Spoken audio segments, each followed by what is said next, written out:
Hello, and welcome to another episode of the Heart-Centered Therapist podcast. I'm your host, Cindy Gozansky, and I am thrilled to welcome my guest today. Megan Hale is here with us today. I have followed Megan for a long time through other therapists and therapreneurs that I know and have influenced me and my journey, and so it's a real honor and privilege to have her here today. Let me tell you a little about Megan. Megan Hale is a business strategist, FinTech founder, and former psychotherapist supporting brilliant therapists, gifted coaches, and wise practitioners who are leveraging their wisdom to shift the way we live, love, work, and lead. She's the CEO of Megan Hale Co., where she guides her clients to combine both their knowledge and knowing into signature offers that last, and to create sustainable business growth that takes them to six figures and beyond. Megan is also the founder of DreamMoney, which is trademarked, a financial education company that's closing the knowledge gap for entrepreneurs so they can earn more, give more, and fund a more just and joyful world. You are already hearing the resonance of heart-centered therapy, heart-centered leadership, heart-centered life. So this is really going to be a great episode. Megan's DreamMoney Blueprint, a holistic profit planning system for boosting revenue, managing your money, and building the business that can intentionally fund your dreams, has been taught to hundreds of entrepreneurs around the world. And she's now in the process of building the DreamMoney app, an intuitive financial hub for managing both your business and personal finances to create sustainable abundance and make the highest level financial decisions that turn dreams into things. Yes, a former psychotherapist turned business strategist is creating a financial app. It's amazing. Yes. You can connect with Megan at both her website and on Instagram at meganhale.co. Welcome, Megan. Thank you so much for being here. I am so thrilled to be joining you. Thanks so much for having me. Yes, it's a pleasure. I want us to jump right in and have you answer this question. And I've shifted a little bit. What does being a heart-centered entrepreneur mean to you? Oh my goodness. I think for me, the first thing that comes to mind is really leading with connection first and always prioritizing relationships. I think so much of being a human is really having connection, and building those strong relationships so we're able to pour into others, but also be supported ourselves. So if we were to lead from a heart-centered place, I think that's the first thing that I would really think about prioritizing. And I think the second, which is a very close second, is also our values. And how can we really allow our values to guide us in the direction that we're here to take? Oh, that's so beautiful. Thank you for sharing that. It really resonates for me too, because I think that sometimes we forget as therapists that we are also in a leadership role, an entrepreneurial role. And it's important to see the broader implications, especially the giving and the connecting. And I know we'll talk about it more when we get to your framework. Yes, for sure. I think one thing I tell my clients all the time, even as business owners, I always take a human first approach, because I think sometimes we put on our entrepreneurial hat and we have to make all these decisions for what's going to be best for the business and all of those things. But I think honestly, the more we honor our humanity and what we really need in any given moment or time, that's the thing that's really going to set your business up for the most success down the road. So I'm always human first, capacity first, always. Oh, so great. Right. We're humans. We're humans first. And then we're therapists, parents, partners, all of those other things. Yes, exactly. Mm-hmm. Yeah. Well, I want to give a little overview of hopefully some of the main things we're going to talk about today. And of course, we're going to dive into DreamMoney and what that is. But along the way, we're going to talk about kind of these themes of prioritizing stability, that you see that as a must before we can then access bigger growth, expanding our profit and scaling up. So we need the stability first that leads to big growth.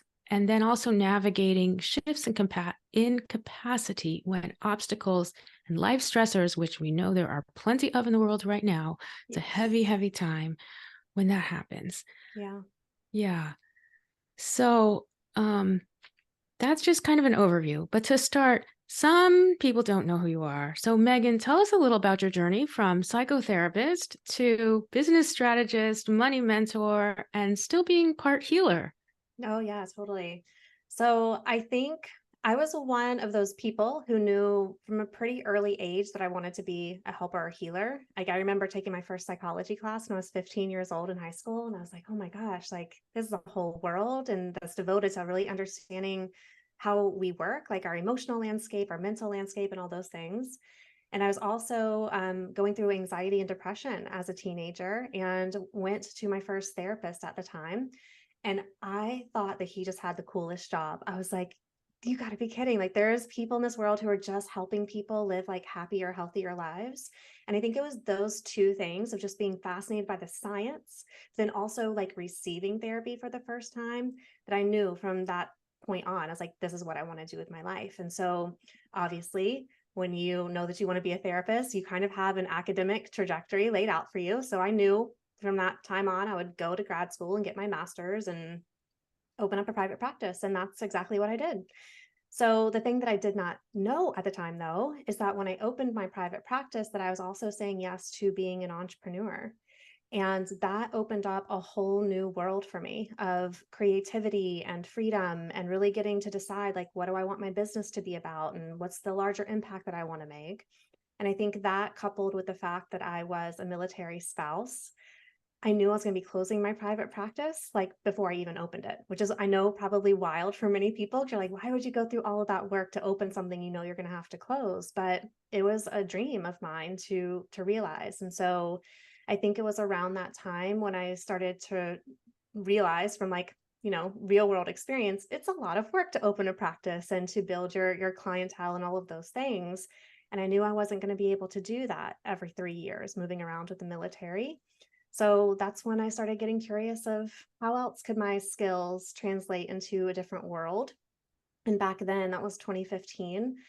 Online therapy was still, I mean, and I still think we haven't figured out everything there is when it comes to online therapy by any means, but it was very, very new Yeah. back then. And so it just didn't seem like that was the direction that I really needed to go at the time. But that's when I found coaching and I made the official leap in 2015 when we moved bases. I closed my practice. I transitioned just a small handful of my clients into a coaching partnership as they were ready for that. And then went all in on building the business that I have today, which has changed course many, many times over the past almost 9 years. Yes. Wow. Wow. And you can hear more about the many businesses she's had. I've been binging her podcast and you talk about it in even some of your newer episodes like Mhm. when I was doing this or was it Wild and Holy, like that Yes. part of your experience in life, and there's so much. So people know you from different walks of Mhm. your business life too. Yeah, and I think the thing that's been the most meaningful is that there are still people who met me early on, like 2014, 2015, when I was just starting, and they're still part of my community today, and they've come along all of these transition points, and it's been really, really meaningful to have those relationships just last that many years, and go through so many different evolutions. Yes, yes, that's huge. Remind me if we don't get back to it, because community is really important to me and to what I think therapists need in terms of just kind of thriving in their lives, in their practices. But I also want us to talk later. So you dive into business and money, where does community fit there? So I'm just gonna like put a pin in that to make sure we Yes. we get to that, because that's very important. And I think that has like the broader ripple effect of how our work can impact um, more than just our own lives. And you take a very um, meaningful approach to money. Oh, yes, Yeah, definitely. yeah. And we're just going to like skip over all of those things because therapists already know that, we have broken systems with insurance reimbursement, and we're not taught business in school and all of that. So we're going to skip over all of that. We already know that. And I'd love to just start with kind of relationships with money, and you talk about stability. So let's Mhm. just talk about, what does that even look like, prioritizing stability? Yeah, totally. Well, I think that piece really found me in a time when I wasn't even looking for it. I would say, so I started this business in 2015 and really was struggling, honestly. It's a very different animal of learning to grow an online business than it is to have a brick and mortar practice. I was really fortunate at the time when I had my private practice that we were in a pretty small town, and I had much more progressive values than a lot of the culture in that town. And so because of that, that made me stand out in a way that allowed my clientele to really build pretty quickly. And so I didn't really have to market a whole lot. And then when I shifted into the online business, I was like, oh, this is a whole new thing that we are like, this is a skill set we're definitely going to have to spend some time learning. And so for those first 3 years, I was really struggling to get my business to take off. I thought that it was probably a money mindset issue because the money mindset, that term was started to come into my world. I'd never heard it before, entering into the online space. And so I started doing all of this work of unpacking my money mindset. And that's the problem. That must be what's happening, right? And all chasing after this 6-figure carrot that somebody was telling me, this is what you need to do in order to create success and all of those things. And so I was doing that and also feeling kind of like a financial failure for most of that journey because I wasn't anywhere close to meeting this benchmark. And then something really amazing and also challenging happened at the same time, where I was forced to ask myself very different questions. So it was 2017. I was a month shy from getting ready to have my second baby. I had a 1.5-year-old at the time. So I was getting ready to have two under two. And my husband told me that he was going to be deploying for 6 months, just 3 weeks after we had our second one. Oh, And oh, already that was a lot to just digest, right? yeah. So this was also the year where things were slowly starting to build in my business after those few years of it just really struggling to take off.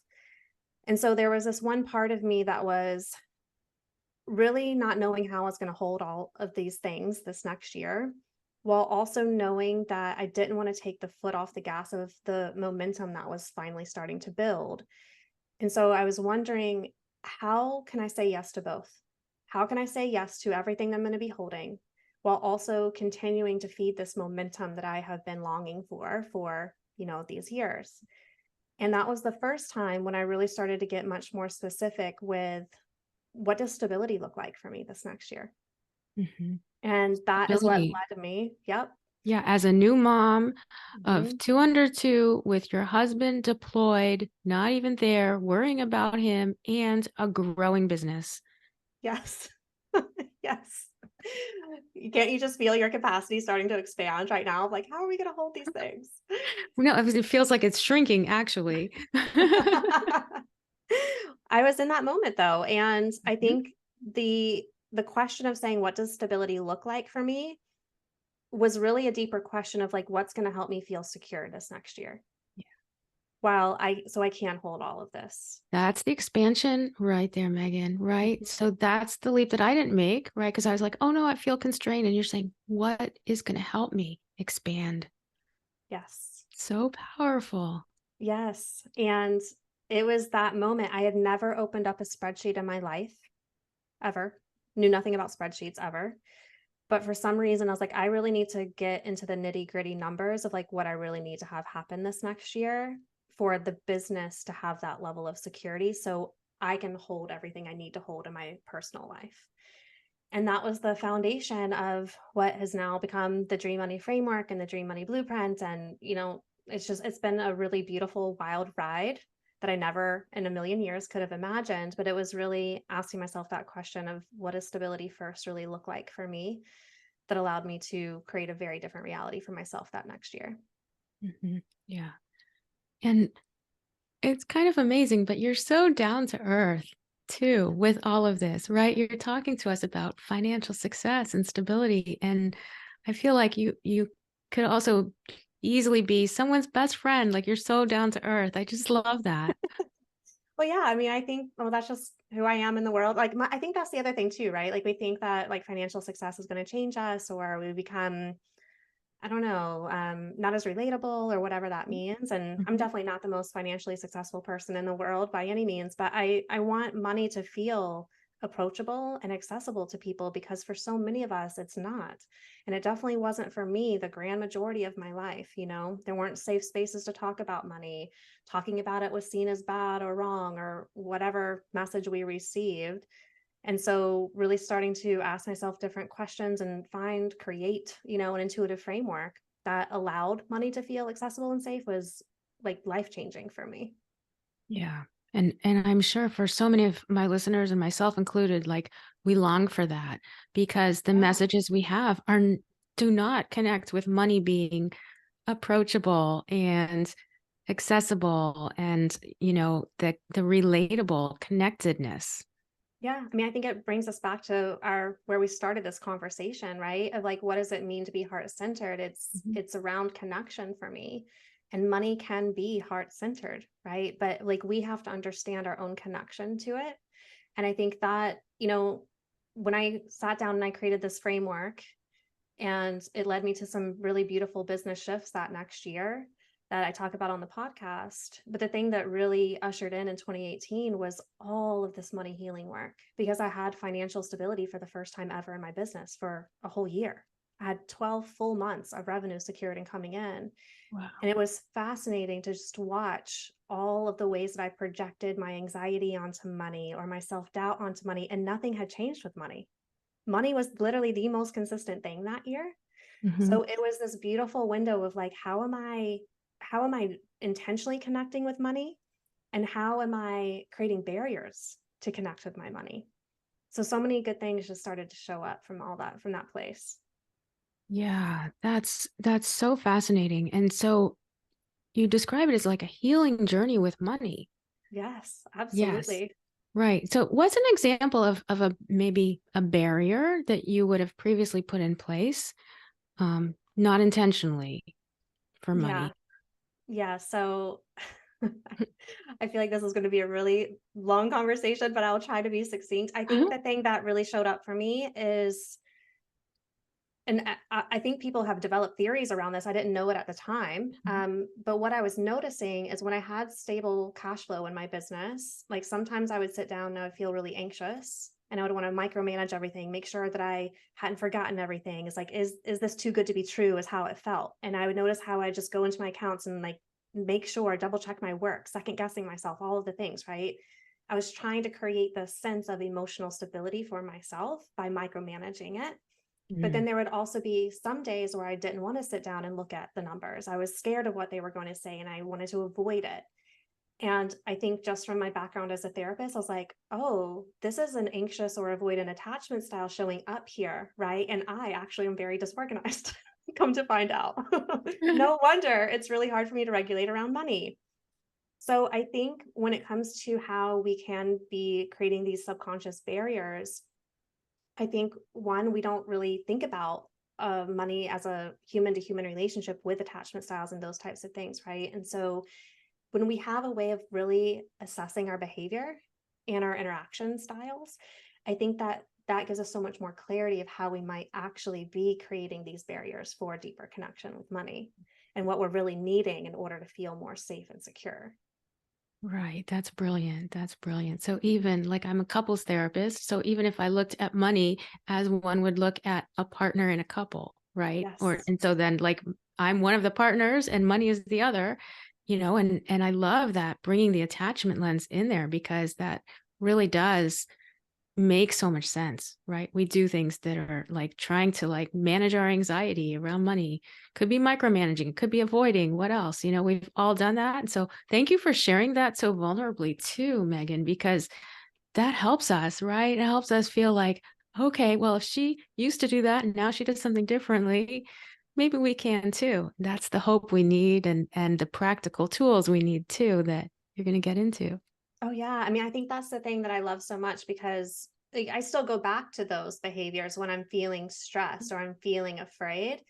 But because I know those as like being signs for me to start tuning in of like, oh, wait, this isn't really, I mean, sometimes it's about money, but lots of times it's not about money. Like what's going on here where you need to feel more safe or reassured or whatnot, So I think that's why I love it so much. But the other thing that showed up that year too, I'm sure a lot of your listeners are familiar with the 5 love languages. It's a pretty Mhm. common book, and Right. especially as a couples therapist, I'm sure you're familiar.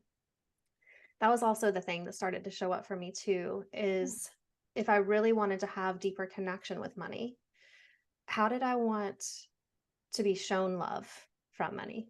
And how could I intentionally ask money to love me in those ways? And more importantly, how was I showing up for money in those ways to love it through those languages, right? So, as an example, let's say words of affirmation are a key love language of ours. Money is not really going to be able to speak to you because money is an entity, it's not a human. But what we could do is be really mindful of how we're affirming money for ourselves. So if we have a negative belief system around money, right? Or we're working through some stuff with money, like what showed up for me in 2018 is like a lot of anger, actually, of like, you don't show up for me and like, you make me work so hard for you and blah, blah, blah. And I was like, oh, this isn't actually a lot of loving, like words of praise or affirmation towards money, right? So Right. no wonder, like, I'm not pouring into this relationship in that way. So I think that was another window where I was like, oh yeah, like if I want to be loved by money, I also have to show up with love for money. Mhm. And what does that process look like for me? Mhm. That's that's so important. Um, and it's really a key belief of mine too, in terms of like leading with love Hmm. as a leader, as a human, and we neglect to bring money in there. And yet, if we do, then the ability to even transactionally use money for good, for greater good, just really starts to exponentially expand, right? You could give charity. If you love money and you lead with money and lead with love, rather, love that way, there are really some amazing things that could happen. Oh, yes. I think that's like where money work just gets so fun for me because we really get to look at it through this relational lens. But then how do we want these values to show up through money? Mhm, mhm. Those are such great examples. And I know we're going to get some more as we go through, but the love languages or the love languages in tacos or however you think about it, look at that and insert money and see what comes up for you. It's a really great exercise. And this will help our clients too, um, Mhm. that we work with because money issues and money conflict is always there. Oh, So, yes. yeah. Yeah, I mean, it's probably one of the biggest reasons for divorce, right? With couples is money.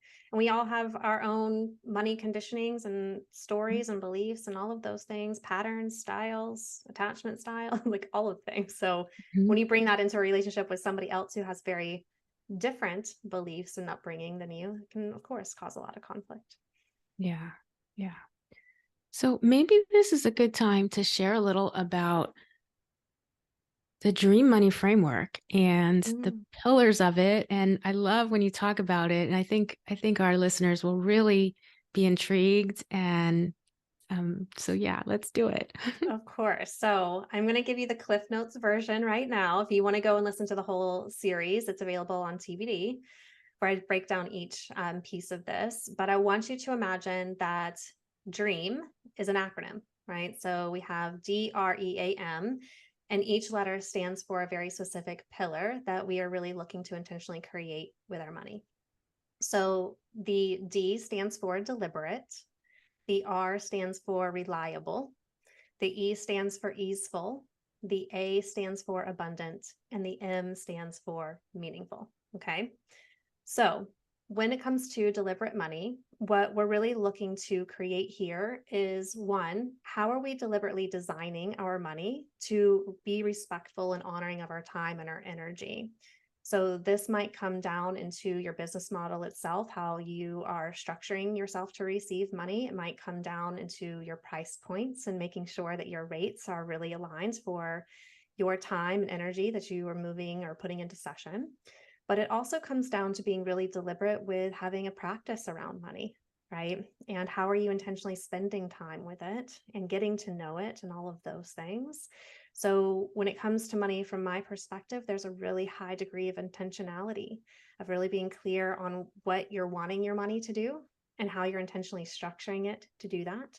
But also making sure that you're deliberately building connection and relationship with it and being aware of your mindset and all of those things. Mhm. And that sounds like, Megan, it goes beyond sort of the manifesting approach because this intentionality is based in a deliberate practice. I mean, Mhm. I'm sure that manifesting plays a role, but there's something different the way you describe it. Yes. And manifesting, I think for me isn't something that I usually talk about, mostly because I think the way that it's described in the marketplace is it really overlooks privilege and how that intersects with what we're able to manifest. So I always like to be explicit in naming that.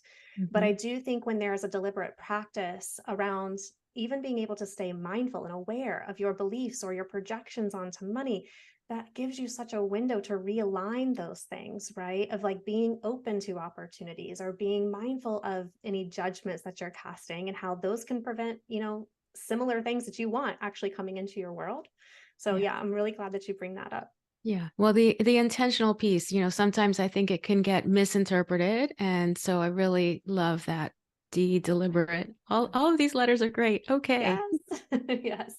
So when it comes to the reliable money, some of this is going to come down to your pricing models. When we're in a one-to-one model, our sense of recurring revenue is really going to come from having long-term clients, right? That Mm. we're doing deeper work with. As we expand our business models into one-to-many offerings, there's a lot more possibilities that open up around stepping into recurring revenue models, where we can really design your money to always be on its way, which is really, really amazing to do as entrepreneurs. And that's going to go into your sales cycle and your launch cycle, and making sure that as certain payment plans are tapering off, we're replenishing that revenue and so on. But I think the reliability also comes down to having some systems for you to reliably direct your money and for you to really build up this sense of self trust with money, right? That you can be reliable with how you're managing it. And that's going to come down to some money systems. And so, reliable money is kind of a little bit strategy, but it's also systems as well. Mhm. So, those two things kind of go hand in hand. And I think the next piece of this is all around easeful money. And this one, my friends, Mhm. I have 4 episodes just on easeful money alone, because ease is not easy. And I think a Mm-mm. lot of us conflate the two, and they're very, very different things. So, if we want to step into easeful money, one of the biggest pieces is we need there to be a high level of familiarity. When we think about something that feels easeful in your life, it's probably something that you've done over and over again. You have a high degree of mastery in this thing, right? But it didn't start off that way. Like, you had to lay the foundation and learn the skill and keep on doing it and practice and practice and practice it until it became second nature. And that's really what I'm inviting you into here with money, right? Is we have to create money systems that allow us to really understand our numbers and our margins and our price points and all of that, right? And it's going to be hard in the beginning because it's new. It's like learning a new language. If you have an intuitive framework that can really help you learn the language of money, that's the thing that's going to create a lot more ease down the road. And I think so many of us, when we're thinking about easeful money, we want it to feel clear. We want it to feel simple. And that's where money systems are going to come in. But of course, we also have the inner work side. And for most of us, when we are not in ease, I tend to find myself in a place of forcing something, or I am letting my doubt or fear run the show, right? And that's just, it siphons all the ease out. And so some of this is really being grounded in a commitment to yourself that if you're forcing something, you have to step away. You have to Mm. step away and trust that something's still going to get done, or a new idea will come through, or whatever that is. There's a high degree of trust, surrender, and faith in creating ease for yourself. And none of those things are easy. I've learned Oh. that the hard way. That's so beautiful, so beautifully said, and um, It really speaks to me too about like we either force things or we get so anxious and we turn away, and the self-doubt, and that sense of having this confidence that's connected with the easeful approach, because then you have that trust that you're not afraid. You're not going to walk in fear around money. Instead, you're going to trust that you have these things in place. And that, I think, really sets um, entrepreneurs apart when they have Hmm. this confidence around money. But I see it connected to, well, so many pillars in your framework, but easeful seems pretty significant. Oh, it's definitely significant. And I think too, a lot of our money beliefs intersect with ease. So for instance, a lot of us were handed down the message that money comes from hard work, right? And we have associated hard work with work ethic, but ethical to whom, Mhm. right? Ethical to capitalism, Yeah. ethical to burning yourself out, ethical to I'm not going to stop until this is done, ethical to I have to do this faster. And I think if we want to step into ease, we have to ask ourselves the question of how can this be easeful? Where am I complicating this? Where do I feel like I'm trying to create this hard work for myself because I have learned or internalized this idea that I am only allowed to be paid well when I have worked hard for it? So many things start to show up when you really get underneath ease, because ease is really hard for us to allow. It doesn't feel safe for many of us because there's so much conditioning around that particular pillar alone. Absolutely. Absolutely. And those components make a difference in how we can be sustainable or not, right? Oh Because my it's gosh, like yes. that hustle Yes. culture. And I mean, I hope my listeners like just rewind what Megan said there, because it's so important, right? That we don't burn ourselves out. And yet we're acculturated to do that. Early Yes. messages early on. Oh And yes. yeah. Oh yeah. And depending on, how you were raised and like gender roles play into like so I think that's why I never in a million years thought money was going to be my thing, but like money is a window to literally everything. Everything is connected to money, like Mhm. religion, spirituality, like everything. Yeah. Every institution is connected to money. So it gives us a really beautiful window. But I think the other thing that it does is it can be very overwhelming because there are so many layers. And when you really start to pull the layers back, you're like, oh my gosh, is there ever an end to all of this? And I think that's probably one of my greatest lessons from like the early years of my business is I really felt like I had to be in this healed place with money before I could step into more earning. But Mm, what that really positioned me into is that I had to earn, like I had to earn earning when I had right. done enough healing work first. And the healing work, my friends, like it's Yes. never through. Okay. So we That's do not right. have to heal our money story before we step into more money. Thank goodness. Exactly. And Megan, that's just what we say all the time, right? Healing happens in relationship. And in this Yes. case, it's in relationship to money while you're doing these things. Yes. And I Yeah. tell people all the time, like earning is healing. Earning Mm. is healing is a big part of healing. Earning, not burning out. Yes. Yeah. Exactly.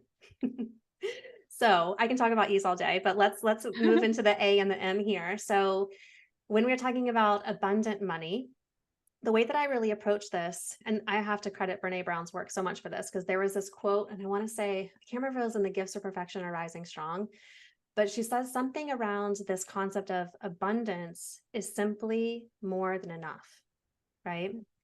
And so if we want to step into more than enough, we first have to know what enough is.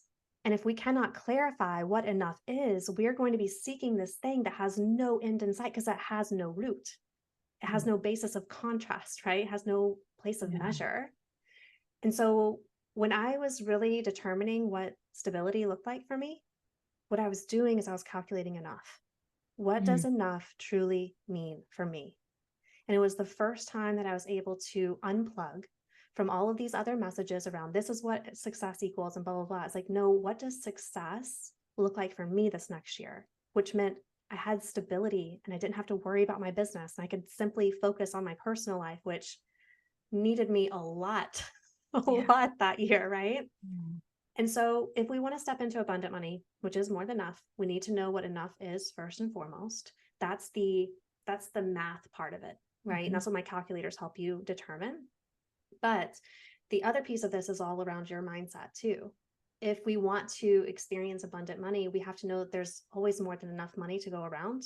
There's always more than enough clients that need your help and support. There's always more than enough room for you and your wisdom and your work. There's always more than enough resources. There's always more than enough time, right? We cannot have an abundant relationship with money if we do not have an abundant relationship with all of these other things. That's so beautiful. There's always enough room for you and your wisdom. Oh, such a gift. Yeah. Hmm. So when we're feeling in that place of scarcity with money, scarcity is like there's not enough. And sometimes it's going to feel that way. Like there will literally be days and times when you do not have enough money in your account for the expenses that are coming out, right? And I think this is like, I have a whole soapbox around scarcity mindset because I think that it can bypass people's real lived experiences, right?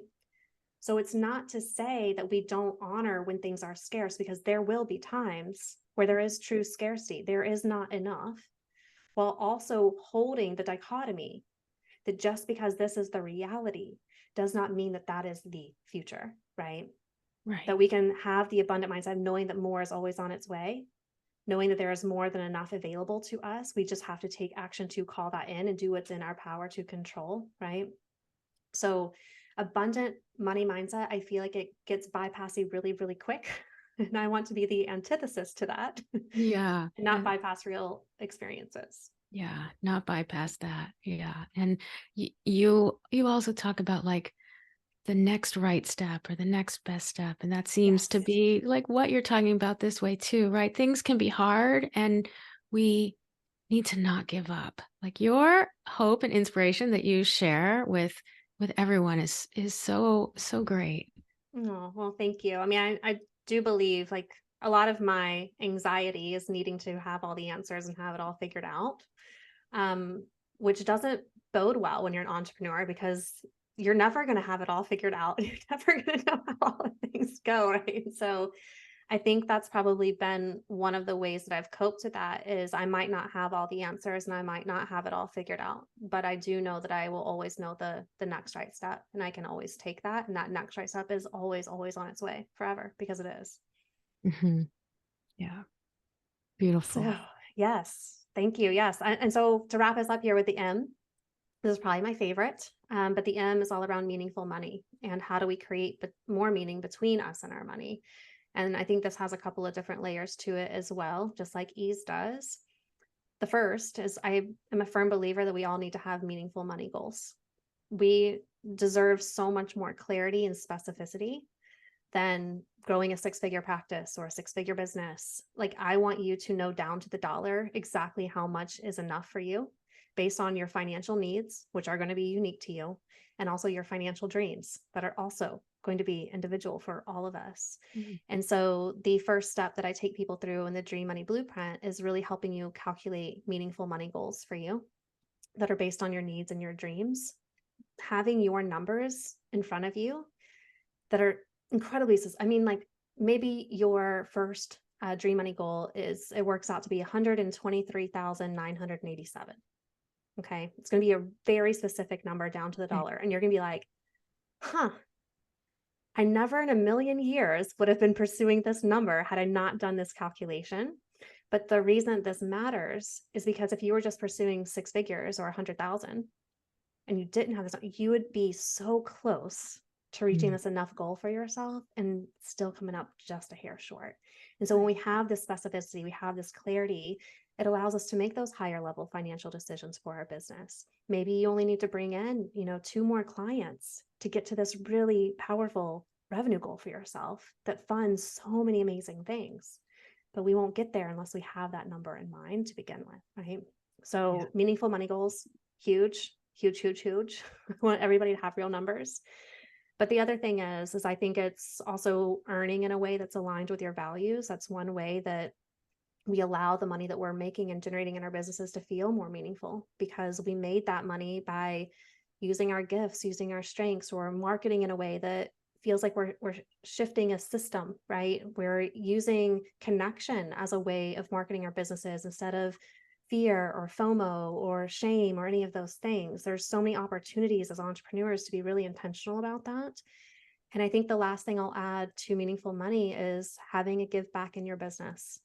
Because when your money can ripple out in ways that it can impact people that you likely will never even meet, the money that's coming into your business isn't just about you or your family. It's about something so much bigger than that, right? And so those three things together, if we're talking about connection with your money, oh my gosh, those are the three things right there. Yeah. And that gets at the community piece too, when you decide how the ripple effect is going to expand beyond you. Mm-hmm. Yes. I Mm-hmm. think, Dream Money, the community aspect of it, I think it's really inviting people to opt out of just these blanketed benchmarks of success and really define success on your own terms. And I think that's really, really important because success is not something that we will ever reach unless it's personally defined by us, you know? So the same is true for financial success for sure. So we need to understand like what our unique numbers are that are really giving us the life that we want. And it's not about you wanting what anybody else wants. It's about you really doing the work of getting clear around the things that mean the most to you. And sometimes, Megan, that can be really hard because we have that comparison trap all the time. We see 100. other people doing this, or, I don't even want to list all the specific things, right? But that's why you're saying the specificity of our money goals and also our goals that we're going to achieve from the money. Absolutely. I mean, when you calculate your dream money goals, I break them down into these three different segments. So I call them your good, your better, and your best. And your good goal is always going to provide for your financial needs because when you've met that goal, you're literally good. You're covered. You're taken care of. That was the goal that I was pursuing in 2018, right? It's like, what does stability look like for me? But then we also have your better and your best to start to fund your dreams. Okay. The reason that these goals are so helpful beyond them just being incredibly specific to you is that there's a lot of pressure in business, especially, and maybe even in life and as a whole, for us to grow, more, right? There's been many years where I've had my good, better, best goals laid out. And I say, I just want to pursue good this year. And that is good for me. Yeah. Some years I'm like, this is the best year. I'm really going to go all the way to the top. And that's what I'm going to pursue, right? So it gives you fluidity to create different types of success for yourself. And I think that that's also where we can weave some of the capacity conversation in, right? Because there's going to be some years, my friends, you're at capacity and just needs you to focus on good. And good is still great in those years, right? Good is still great. Exactly. You're with your babies or you're with your family or you're doing something, building a house, whatever it is, right? Like you're present. And that's when it's good. And you have the stability and the security. And it's life-changing for so many of us too, creating that stability. And so I think sometimes, there's always a shiny object out there and bigger is always better and more is always better and all of those things. But I really haven't found that to be true, actually. In fact, the more I focus on better and more, it can really disrupt the level of fulfillment I'm feeling right here in this moment. So you getting to choose and have the sovereignty to choose and have the clarity of what that choice really means for you from a numbers perspective, I think is just it's just so profound for an entrepreneur. Yeah.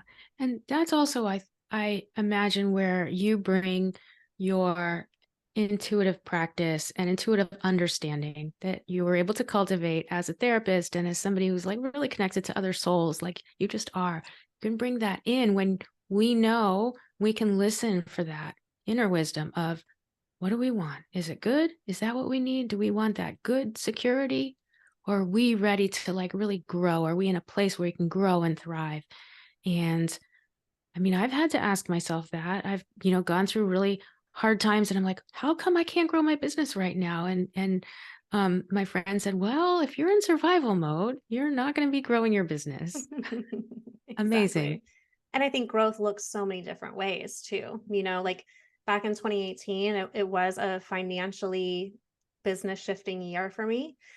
But also, I was building a lot of foundational pieces that year. I was developing a whole framework. I didn't know it at the time, right? I didn't know all the restructuring shifts I was making were going to be foundational for everything I teach my clients today.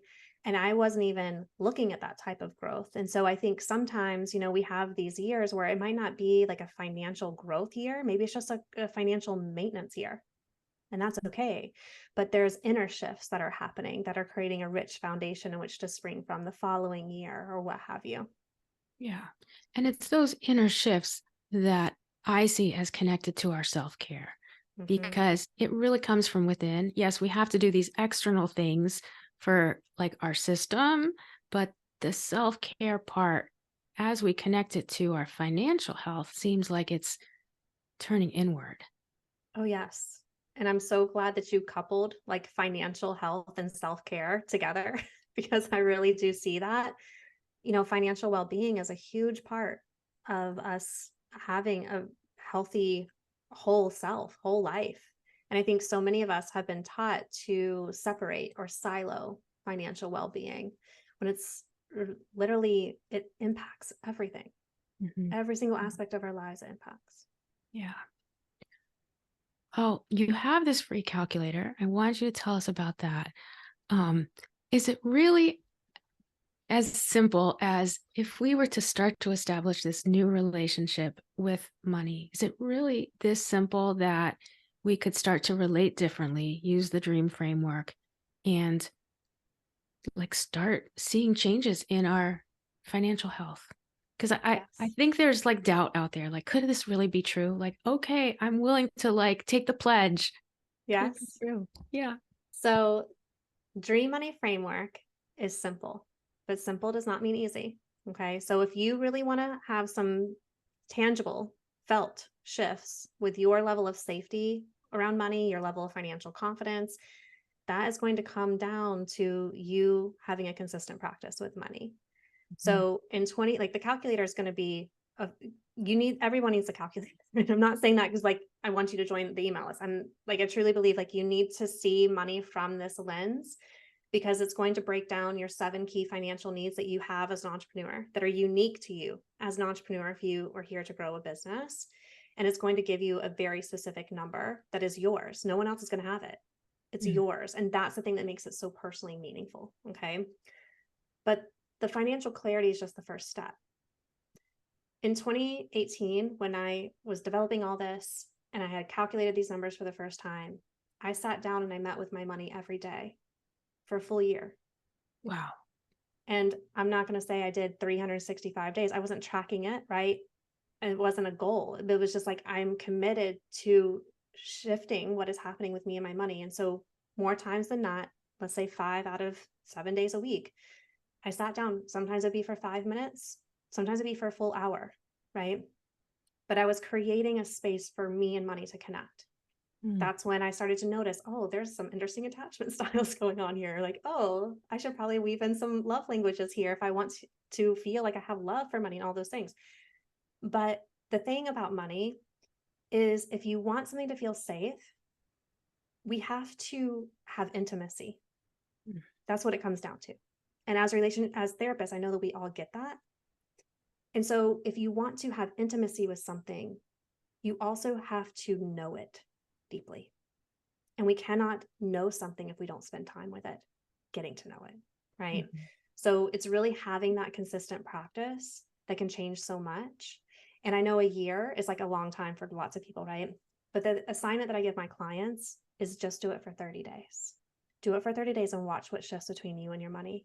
And every single time, people are just like, I don't understand how this is happening. I'm like, well, it's somewhat a little bit of exposure therapy mixed in, I'll go ahead and be honest. But there's also a lot of other beautiful things that are mixed in too. And so, the Dream Money Blueprint, it's going to give you the structural pieces of money, of really understanding what you're designing your money to do and understanding your margins and your price points and your numbers and all of the math part of money, which that's a big piece of building financial confidence. But I'm also leading a 60-day program starting in January where we're going to talk about our transgenerational money beliefs that first Mm. month of really understanding, like, what is the conditioning that we hold? What do we need to be looking at that we're holding as financial truth that actually isn't ours? And how can we really get intentional with what we want our financial truth to be? And then the second month is all around building this nervous system safety with money, where we are going to be meeting with our money every day for those 30 days, Mhm. because I know how much can shift if you make that small commitment with you and your money. Wow, that's amazing. That's amazing. It almost sounds like trauma recovery work with our transgenerational messages around money and how we interact with it. Yeah, it's going to be amazing. Yeah. So Wow. that's what's happening in my world. And I think that the cool thing is that I'll share with your listeners is I'm building an app right now. So to turn, Oh, yes. Tell us yes, about the app. Oh my yes. goodness. So I've taught the Dream Money Blueprint to hundreds of people at this point, and it's just been so incredibly healing for them of building financial confidence, building financial safety. And everything's built on spreadsheets right now. And so if you buy the current product, it's all built on spreadsheets, but I promise you, people call me the spreadsheet whisperer because I help people who don't like spreadsheets learn to love them for the clarity that they offer your business. And Mm, keep in mind, I had never opened up a spreadsheet until I created this whole thing. So I there's know. nothing super advanced in there. Okay. If You, I can do you it, said that. So I'm like, you're the person for me. if I can do it, I promise you can too. But I do want to create a more accessible platform for people. So taking it off of spreadsheets and creating its own app for it is what we're in the process of doing. And so right now, you can buy the full Dream Money Blueprint for $9.97, and you get access to that full 60-day program with me for free. Mhm. Oh, And wow. that's what you get by becoming what I'm calling a funding dreamer, because you're literally funding the development of this app. And all of that's available for $9.97. However, I also wanted to create a different level for people that's called being a founding dreamer. And a founding dreamer means that you get access to just the Dream Money calculator, where it'll help you calculate your good, better, best goals. So you have, those unique to you money goals that are Mhm. foundational for stepping into more meaning with your money. And you can get that for just $247. So I'm hoping to have Amazing. 100 funding dreamers come in and 1,000 founding dreamers to help me build this dream of mine for really helping close this financial knowledge gap so many of us have as entrepreneurs, while also building this really meaningful relationship with money. Wow, that is amazing. And Megan, I love how you're just modeling for us what you're teaching, right? That you want 100 funding members, 1,000 like you have the specificity here. Yes. It's amazing. Right. It's so Yes. great. I mean, I think specificity is that starts to inform strategy, right? Which is like the Mhm. whole other side of what I do. But yeah, when we know what we want our businesses to do for us and what we need in order for that to happen, then it allows us to ask the right questions for how to make that so. So Mhm. I think a lot of people, I tell many people it's a money first approach to business, which people are like, but what about people? I'm like, I promise we're not taking people out of this at all. But I want you to know, like, money is like the air your business needs to breathe. Mhm. And so by looking at the money stuff, getting clear about the money stuff, that's the thing that allows you to support more people. So I don't want us to demonize money either. Like, money, money is just money. That's how I want Yeah. us to feel about it, right? As part of doing business, as part of doing life. So how can we get intentional with reshaping, what we've been taught to think about money or believe about money or feel about money or any of those things? Yeah. And you're so relational and you're even taking a relational approach to money and to marketing and the whole thing. So it's people is still very much in the equation and helping people. Like that's huge. Um, 100%. yeah. Yeah.